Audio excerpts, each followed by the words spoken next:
আসসালামু আলাইকুম ভাই। দেখেন আমাদের এটা হলো ফায়ার লাইনের পাইপ।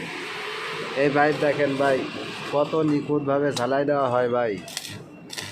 আর আমি এই কাজ মূলত শিখতে আইছি অন্য দেশে যাওয়ার জন্য। আমি কিন্তু অন্য একটা মিস্ত্রি, তারপরে আমি কিন্তু এই কাজ শিখতে আইছি, কারণ যেহেতু এই কাজ শিখলে অনেক আছে, এই কারণে আমি এই কাজ শিখতে আইছি। দেখেন ভাই কত নিখুঁতভাবে ঝালাই দেওয়া হচ্ছে। এই যে মিস্ত্রি ভাই অনেক পরিশ্রম দিয়ে নিখুঁতভাবে ঝালাই দিচ্ছে।